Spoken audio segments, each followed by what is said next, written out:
bien con su atención, entonces, para poder revisar un poquito los videos que les voy a mostrar. Vamos a ver en primer lugar qué es la psicometría y para qué sirve, ¿está bien? Luego vamos a comentar obviamente al respecto, con la ayuda de ustedes, voy a evaluar un poco su participación, voy a valorar, me refiero, ya, veremos. ¿Para qué sirve la psicometría? Con un altímetro sabremos de forma precisa la altura sobre el nivel del mar, y si utilizamos un barómetro obtendremos el valor de la presión atmosférica. Pero ¿qué pasa cuando queremos cuantificar variables como el grado de hiperactividad o el déficit de atención de los niños? ¿Cómo demostramos que el resultado de un test de inteligencia es fiable? La psicometría es el conjunto de métodos e instrumentos de medida que se usan para identificar, describir y comprobar datos relacionados con el comportamiento psíquico. Utilizando cálculos estadísticos y análisis de resultados, la psicometría crea las herramientas de medida que permiten asignar un valor numérico a aspectos psíquicos relevantes en procesos de selección de personal o test de la personalidad. Para que los resultados obtenidos sean representativos, la psicometría tiene en cuenta aspectos culturales, la correlación entre variables o la capacidad de dispersión del individuo, entre otros. Ok.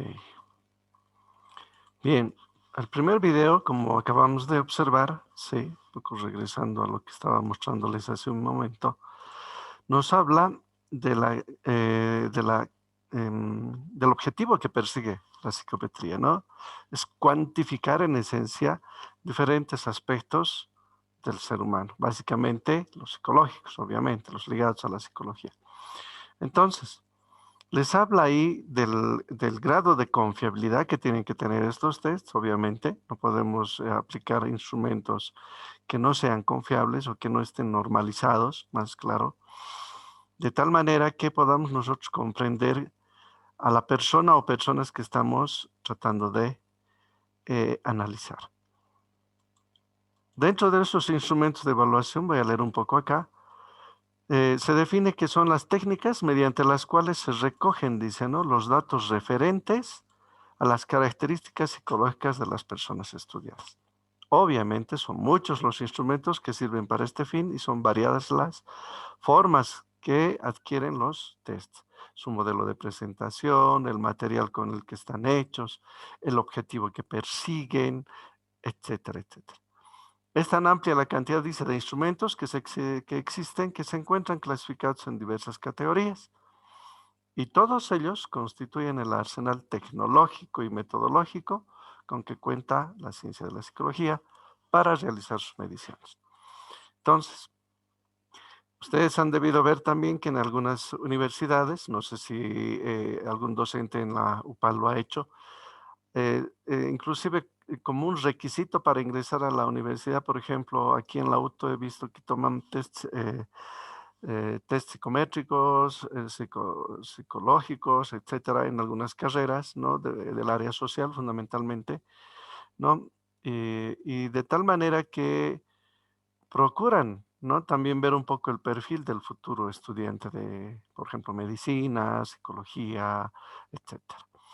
Entonces, estos tests o estos instrumentos de evaluación, si bien no son tal vez una medida totalmente al 100% precisa, pero brindan mucha información con respecto a los rasgos que tenemos cada uno de nosotros y que nos diferencian de los demás.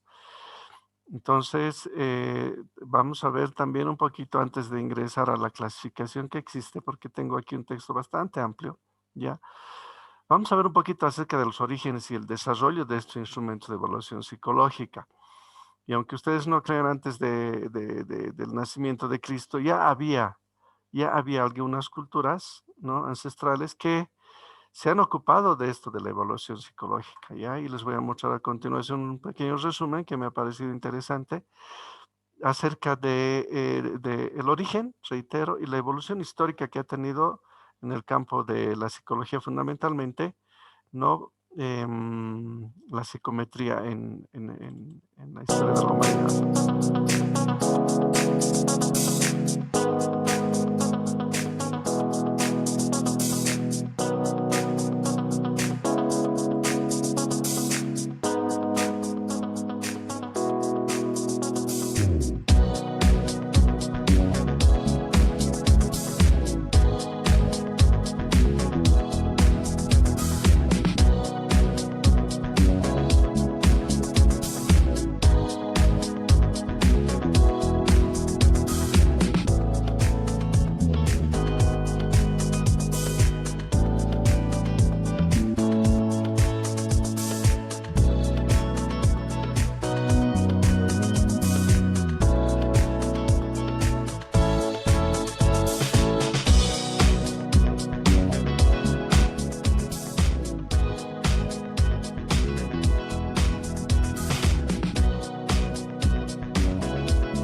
Ok. Este pequeño video un poco nos muestra, o bastante, yo diría, es lo que es la evolución, lo que ha sido la evolución histórica de los instrumentos psicométricos, ¿no? Y para hablar de este desarrollo, en algún momento, ¿no? Nos habla de Wilhelm Wundt, que es considerado por los estudiosos como el padre de la psicología. Este psicólogo alemán, ¿no? A finales del siglo XIX, crea el primer laboratorio de psicología experimental, exactamente en 1879. ¿No? Y nos indica el texto que en este laboratorio estudia las cualidades y los procesos psíquicos de forma aislada mediante técnicas de laboratorio. Entonces, es él, ¿no? Es él quien en esencia sistematiza todo el proceso que debe realizarse para una evaluación psicológica coherente y que tenga, digamos, el suficiente sustento como para ser considerada como tal. También nos dice, sin embargo, que en ese mismo tiempo y anterior a Wundt, obviamente existían otras ideas acerca del estudio de los fenómenos psíquicos, pero obviamente con ópticas y posiciones filosóficas muy diferentes, ¿no? Entonces, sin embargo, este señor, este alemán, se interesó mucho en el estudio de los procesos psicológicos y fue quizás, reitero, el primero que ha ido organizando de forma muy estricta lo que son los laboratorios de análisis psicológico, ¿ya? También acerca de lo que es, digamos, la historia de la psicometría, tendría que yo un poquito, inclusive, les decía antes de mostrarles el video, retroceder muchos años más todavía. Hay estudiosos como Platón, por ejemplo, Aristóteles, Descartes, etcétera, de la antigua Grecia fundamentalmente, filósofos, obviamente, que tenían también su propia forma de ver, ¿no? Su propia forma de entender el comportamiento humano. E inclusive los primeros, y esto simplemente como una acotación a lo que hemos visto en la parte histórica, inclusive se ha encontrado escritos en la antigua China, ¿no? La antigua China, el imperio chino, más claro, estamos hablando de hace cuánto, 4000 años atrás aproximadamente, en los que se tiene registros de que los comandantes de los ejércitos de China hacían ciertas evaluaciones a sus generales, ¿no? A los jefes militares les hacían evaluaciones psicológicas y aunque ustedes no crean, ya se cuenta con algunos registros históricos de aquella época. Entonces, si queremos tal vez adentrarnos más, podemos seguir indagando un poquito en lo que es la historia de la psicología y vamos a descubrir seguramente que no solamente no solamente estamos hablando de esta época de los años 1800, 1900, ¿no? O 2000, como les mostraba el video, ¿no? Sin embargo, hay algo también que yo rescato. Han debido notar que el video les daba algunas pautas acerca del manejo de estos estudios psicométricos en México, ¿no? Inclusive dentro de sus normas propias del Estado mexicano, ya hay ciertos protocolos establecidos en la norma mexicana. Algo muy interesante me parece que varios países obviamente también lo tienen, no solo México, pero que sería bueno, ¿no? Incluir, adjuntar en lo que es la legislación boliviana. Muy pocos estudiosos en nuestro país, me refiero a psicólogos, obviamente, a ustedes en general, se han preocupado en ir, digamos, incluyendo dentro de lo que es los marcos normativos, todo lo que sea necesario para que esté reglamentado, ¿no? Y sea reconocido por todos los bolivianos, en este caso, para el trabajo de un psicólogo. Si bien hay muchos psicólogos que hacen test psicométricos, evaluaciones psicológicas, evaluaciones psicométricas, por tanto, lastimosamente no hay todavía una especie de rechazo, le llamaremos, porque pensamos a veces los bolivianos que si me van a llevar al psicólogo es porque estoy un poquito mal de la cabeza y no es así.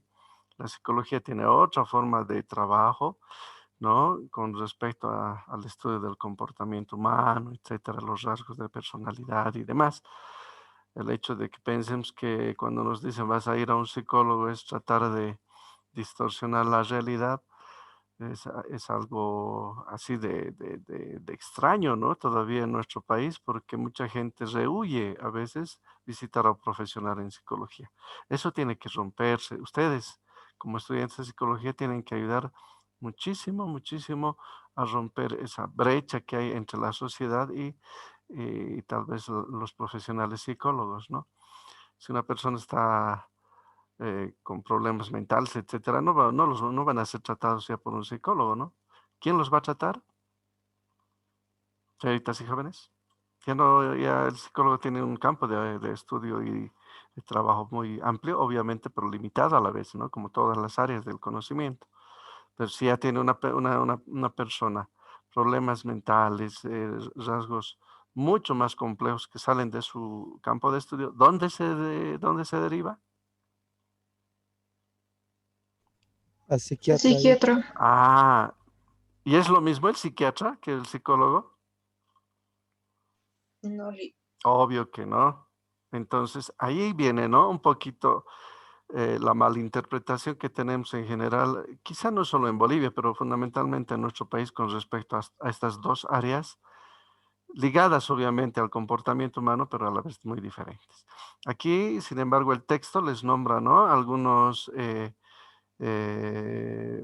pensadores antiguos, como Hipócrates, ¿no? Y otros más cercanos, como los que veíamos en el video, que van un poco o mucho ayudando a la construcción de esta ciencia, ¿ya? También habla de Sir Francis Galton, que ahora les había explicado hace un mes aproximadamente el aporte que había realizado con respecto a la estadística y también al estudio del comportamiento humano y los rasgos, ¿no? Del ser humano en general, tanto en la parte física, ¿no? Biológica, incluso genética. Él justamente es uno de los que funda en Londres el laboratorio antropométrico, si recuerdan, se había explicado esto en su momento.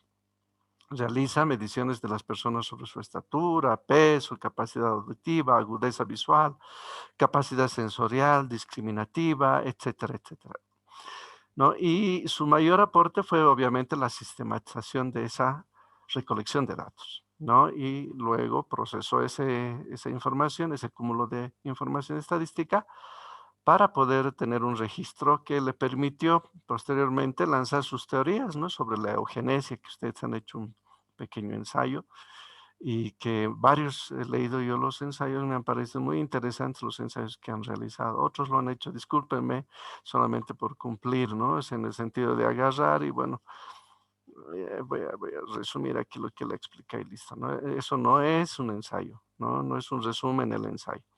Un ensayo es tener en el fondo una postura, ¿no? Muy personal en base a la información proporcionada sobre un determinado tema. Ese es un ensayo en sí. Ya, algunos lo han entendido bien, pero algunos no tan bien. No voy a dar nombres, obviamente, ¿no? No voy a decir tú, no, nada de aquello. Pero entonces hablamos de muchos personajes acá, ¿no? Hablaba de Cattell el video, aquí está, este psicólogo estadounidense, que también fue uno de los grandes de la evaluación psicológica, ¿no? Según este texto también. Él introduce el concepto del test mental en 1890, ¿no? Y así sucesivamente hablamos también de otro personaje muy importante, Binet, ¿no? Que entre 1857 y 1911 en Francia marca un avance cualitativo importante en el estudio de las diferencias individuales, dice. ¿No? Galton y Cattell tienen, digamos, mucho que ver con lo que son las funciones sensoriales, su estudio, las funciones perceptivas y las funciones motoras. No quiero aburrirles mucho con la parte de la historia, porque al final no es tanto mi objetivo, pero también llegamos ya al siglo XIX con otros especialistas como Pearson y Sperman, que también los hemos revisado en su momento con el tema de la correlación y regresión lineal, ¿no?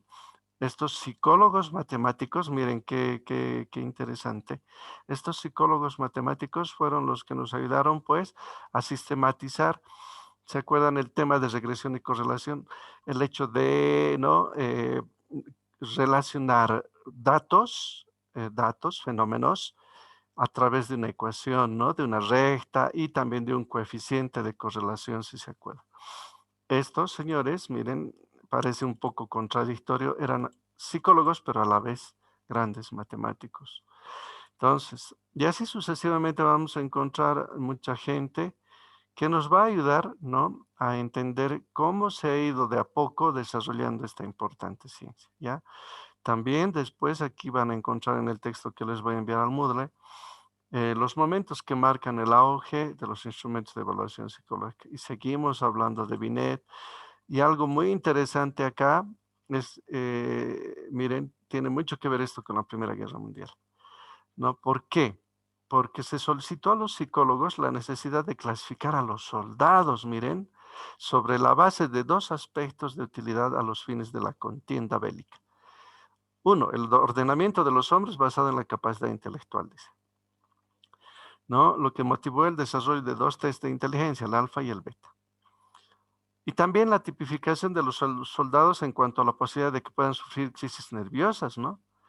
Han debido ver ustedes, hay muchas películas en la filmografía mundial que tratan de la Primera y de la Segunda Guerra Mundial fundamentalmente, que ha sido la más atroz quizá para la historia de la humanidad, donde se puede observar, ¿no? Rasgos psicológicos muy, muy interesantes de análisis, me refiero, con casos específicos, con respecto a personas que han sufrido enormes, ¿no? Problemas de cambios de personalidad, crisis, o han demostrado realmente cuál era, o han encontrado, han descubierto cuál era realmente la personalidad que los distinguía en los momentos de enfrentar la contienda bélica, ¿no?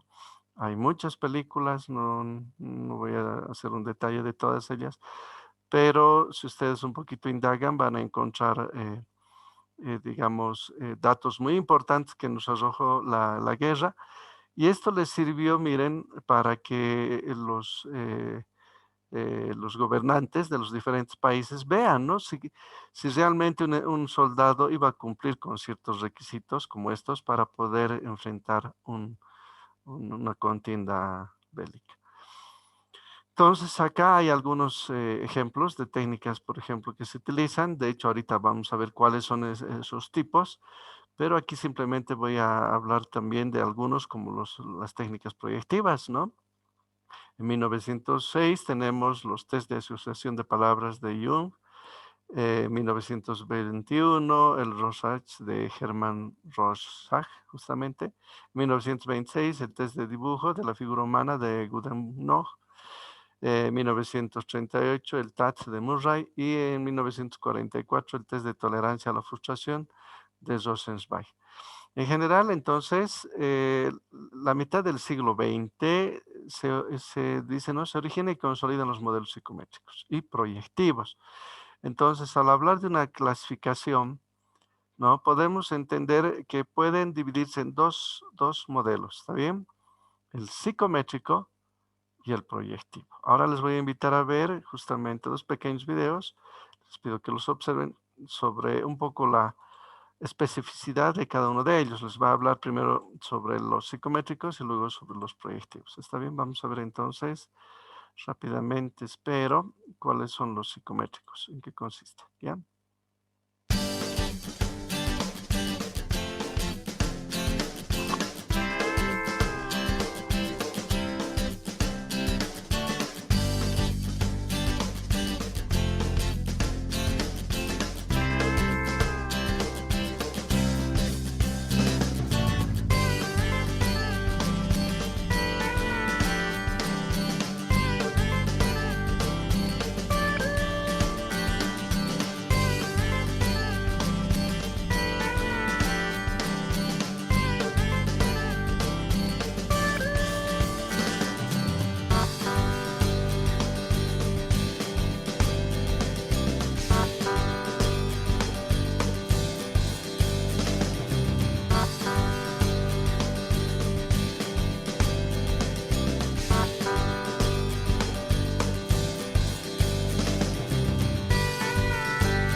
Ok. Nos ha mostrado acá, ¿no? El video, la clasificación también dentro de los test psicológicos y psicométricos, por tanto. Y aquí voy a retroceder un poquito en lo que está pausado nomás. Estos, ¿no? Me pareció muy interesante que destaque acá el video. Algunos, no son los únicos, pero dice algunos de los test psicométricos más importantes que se utilizan. Y yo particularmente conozco que en algunos colegios de secundaria, no sé si a ustedes les han hecho alguna vez estos, se han aplicado estos test, sus profesores de psicología o filosofía, no lo sé, ¿no? Varios de estos tests he visto que no lo manejan, el de Raven particularmente he visto, el de también de inteligencia de Wessler, etcétera, ¿no? Entonces, sirven, como decía el video, ¿no? Para medir diferentes rasgos de la personalidad. Entonces, muy interesante comprender el campo de aplicación de estos, ¿no? Y acá, un poquito volviendo, ¿no? Acá, vamos a ver. Bueno, aquí está la definición. Pero habla primero, por ejemplo, dentro de los tipos de los test de inteligencia, ¿no? Ahí está. Primero, los test de inteligencia. Miren justamente eso, ¿no? Y a la capacidad que tiene la persona de enfrentar problemas. Test de aptitud, ¿no? Para ver las capacidades y habilidades de los individuos. Y también están los test de personalidad, obviamente, que evalúan justamente el comportamiento del individuo, ¿no? Dentro de su personalidad. Y luego ya les nombraba algunos test muy importantes. Ahora vamos a ver un poquito en el video cuáles son las técnicas proyectivas que también supongo alguna vez en el colegio les han, espero, aplicado con cierto grado de objetividad.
Bien, voy a retroceder un poquito. Acá nos está mostrando el video, ¿no? Algunas técnicas que, como indicaba al principio del video, tiene más un objetivo, el objetivo, perdón, de descubrir rasgos que no son tan visibles, ¿no? Que no son tan obvios como en el caso de las técnicas psicométricas. Estás tratando de descubrir elementos más subjetivos, ¿no? Algo que está, entre comillas, casi oculto dentro de la personalidad del ser humano.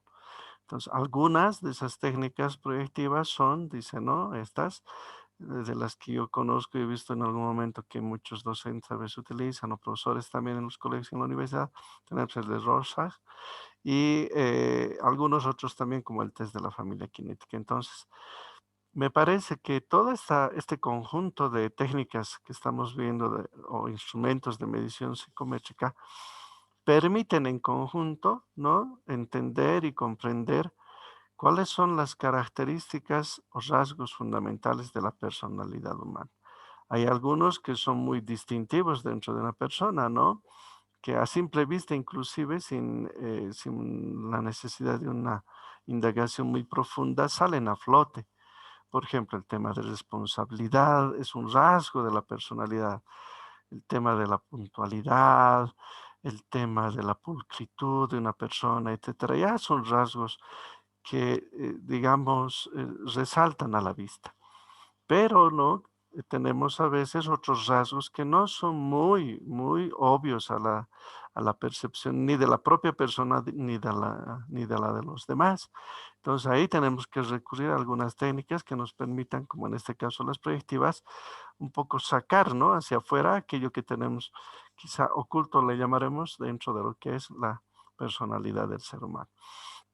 Entonces, he querido hoy día un poquito mostrarles un panorama bien general, tratándolo de no ser muy aburrido, ¿no? No solamente yo hablar y hablar, porque es eminentemente esto muy teórico, ¿no? En su esencia es mucho de lectura, les invito yo a leer, les voy a mandar el texto.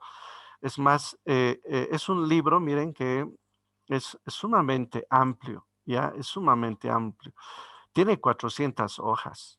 Les habla de todos los instrumentos que se utilizan en el campo de la psicometría. Está bien, les voy a enviar, pero al WhatsApp, no al Moodle. ¿Por qué? No puedo subir yo un libro completo al Moodle por el tema de los derechos de autor, pero les voy a mandar al WhatsApp, ya, entiéndame ese aspecto, para que ustedes los puedan ir revisando, ir observando, ir leyendo, etcétera, porque cuando ustedes estén ya en el campo laboral, de aquí a unos años, 2, 3, 4 años, ya trabajando, Dios mediante, van a recurrir en muchos instantes a estos instrumentos de evaluación psicométrica para descubrir rasgos, ¿no? Ya sean muy obvios o casi obvios de la personalidad y algunos que son mucho más complejos de escudriñar y que pero tienes también, ¿no?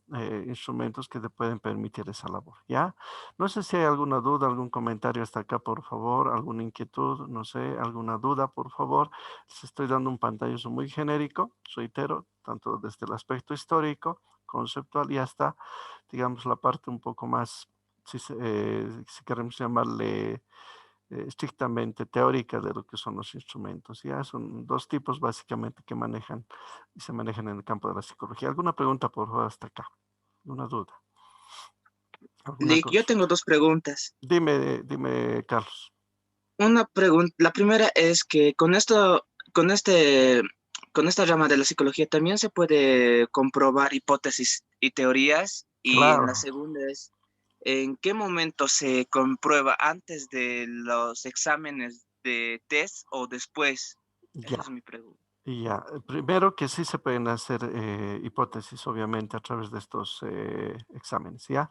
Se está por cortar, vamos a volver, por favor, Carlos, y ahí vamos a continuar con la respuesta. Se va a cortar en este momento y volvemos con el mismo vínculo.